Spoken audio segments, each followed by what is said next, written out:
Hey ponies, it's Princess Unicorn, and today I wanted to talk about Disney Pixar's new movie, Inside Out. I just saw it in theaters, and I thought it would be great to make a video about it. So this isn't going to be a review because I think that you should go see it and, kind of go in with fresh eyes and form your own opinions. But I will say that I loved this movie, and that if you're involved in a child's life at all, whether you're a parent, a sibling, an aunt, a grandmother, an educator, a softball coach, a babysitter, a human unicorn, if you run a club, anything, go see this movie. Or if you would just like to do something kind for the little child that lives inside you, that's a great reason to see it too. So what I love about Pixar, I think, is that Pixar is a studio that strives to create stories that focus on essential human experiences and universal emotions, or things that we deal with. And this can be seen in Toy Story, in Monsters, Inc., which addresses fear, in Up, that deals with loss and how our dreams change and evolve as we get older. So it's only appropriate that the studio would go on to create a movie that is simply about those feelings that create all of these experiences. Just to give you a basic idea of what Inside Out is about, it centers on a girl named Riley and the 5 feelings that live inside her head and operate the emotional control room of her brain. There's joy, sadness, disgust, fear, and anger.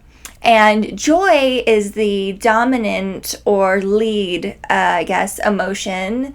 And she's been with Riley since she was born. When Riley was born, joy was her first emotional companion. So the first emotion that Riley had was joy. And joy is voiced by Amy Poehler. So that's a lot of fun. So in addition to joy, the other emotions just sort of come in as needed, especially when Riley is a baby and is learning to cry and to navigate her surroundings. Things like fear or caution and disgust, really do come into play. So that's kind of the idea. And what happens is when something happens to Riley, it generates a memory. And the memory comes into the control room, which is referred to as headquarters or HQ. In the film, the memory rolls into the control room in the form of looks like a little marble, a little colored marble. And the color will represent what kind of emotion is associated with that memory. Joy is a golden, bright, beaming color. So joy likes to try and make sure that as many memories as possible are joyful for Riley. And one thing that sort of gets in her way on that mission is that sadness accidentally touches one of the memories. And it's not just any memory, it's a core memory. So these are the most significant memories that Riley has, and Joy goes to great lengths to protect them, or so she thinks. So when sadness accidentally touches this emotion and starts to color it blue with sadness, she and Joy have a brief struggle and end up getting sucked up out of HQ and into the outside brain world. And in this world, there are a lot of things going on. There are personality islands, which are formed by Riley's interpersonal interactions. There's a hockey island, goofball island. She's a hockey player, which I thought was really cool.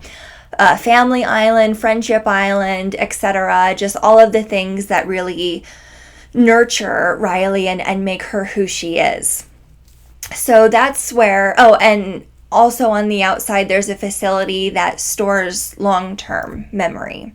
So that's where joy and sadness end up. And then back in the control room, there is now fear, disgust, and anger left for Riley. And while all of this is happening, like I said, Riley is going through a pretty serious transition. She is moving from Minnesota to San Francisco, California. It's a pretty big adjustment for a little girl. And she does have two parents that are married. She has two parents, male, female, mom and dad. They're still together, so that's good. And I think that my only sort of constructive criticism, or in thinking critically about this film, is I would have liked to see them take it a little further with the parents about their relationship, about going into their personalities and relying less on sort of these known gender roles or stereotypes to carry them. But, at the end of the day, the movie is really about Riley and the emotions, and it has such a significant message. So, back to it, Riley has now moved from Minnesota to San Francisco and only has fear, disgust, and anger to help her cope. Not very good coping mechanisms, right? To help her cope with this really serious transition.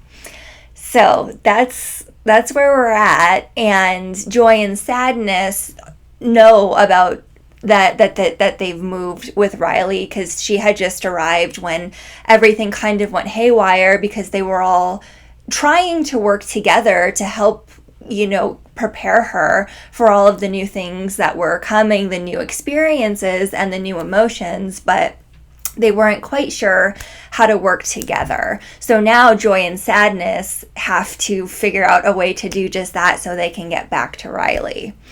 And that, I think, brings up a very interesting point. So sadness, like I said, is very displaced in Riley's head at the beginning. And I think we as a society are very tough on sadness as an emotion. And we look at it as something, for the most part, that is bad. We associate it with maybe weakness or depression or something like that. But what we find out in Inside Out is that sadness is actually a very integral emotion, especially for children when they are trying to convey and communicate their feelings. And that's for all of us. I think that as kids, we don't always want to talk about our emotions, or aren't encouraged to, or perhaps don't have the vocabulary or the skills to really get across what we need to say. And Inside Out does a really good job of comparing what Riley's life is like when she is sort of stuffing her emotions, when disgust and fear and anger are in her head, with the absence of joy and sadness, because these emotions do care about her, and they do try to sort of fill the role of joy, but they just can't. And what ends up happening is that she makes some pretty bad decisions that are rationalized by anger, that are justified by her fear. So it's very interesting to see that process, and then to look at our own lives, or in the lives of children that we might know, and see how those things happen. So this film really embraces the fact that we all have complementary and conflicting emotions in us all the time that we're struggling with, and that these emotions, they form our personality, and they continue to define and redefine us as we get older. And another thing that I found to be very likable about this movie was that there was no clear-cut villain.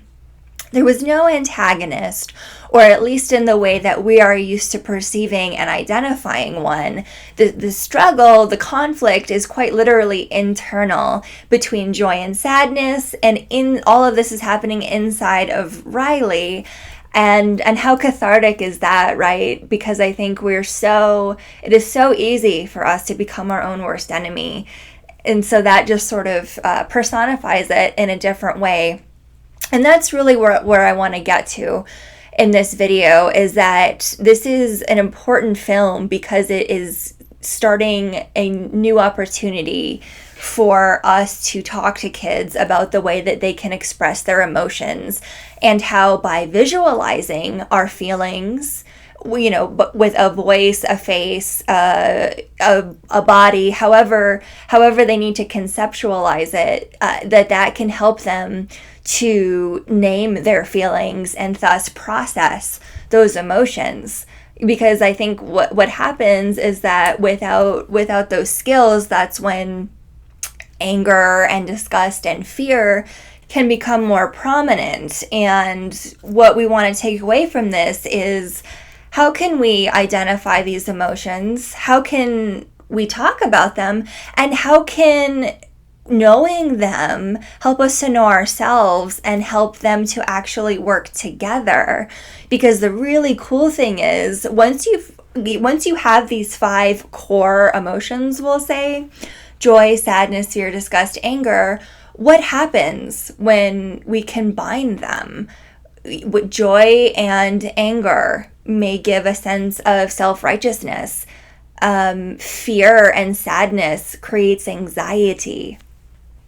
And then this opens up this whole other field of emotions that we can talk about and that kids now have access to.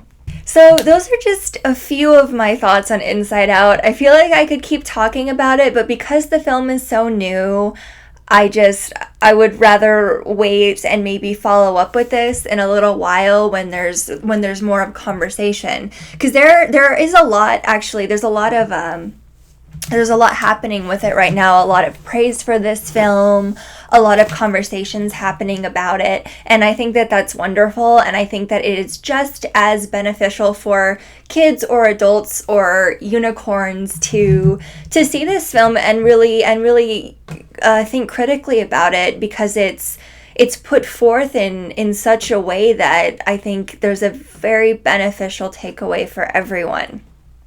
So those are my thoughts on the film, and the next thing I want to talk about, just briefly, does go hand in hand with this, is I know that some of you are probably familiar with the Parties by Unicorn Pen Pal Club that goes on, and all that is when I get invited to a birthday party, the birthday pony becomes an honorary Princess Unicorn Pen Pal for life.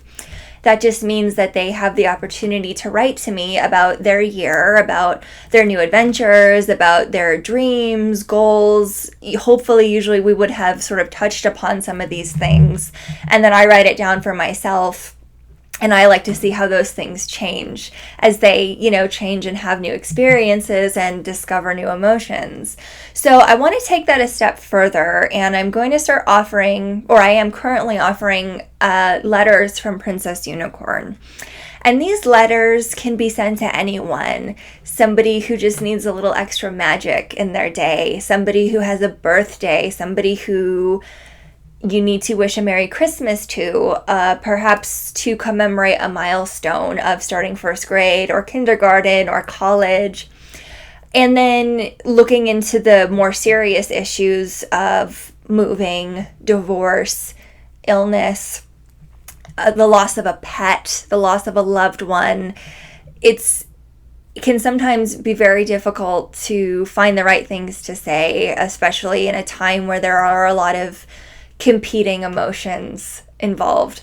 So I am here for you guys in that way. I'm here for your loved ones, and I'll leave all of the information in the description below about how you can send a handwritten Princess Unicorn card to a loved one. The cards can be virtual cards sent via email, but I do really prefer to hand write the cards. I have custom stationery. I like to adorn the envelopes and really put across that this was written by Princess Unicorn, and it becomes a keepsake and something that the person can look back on and feel fondly about, and store it in their memory bank. So that's all I have for you guys today. I hope you have a wonderful week. Until next time, stay magical.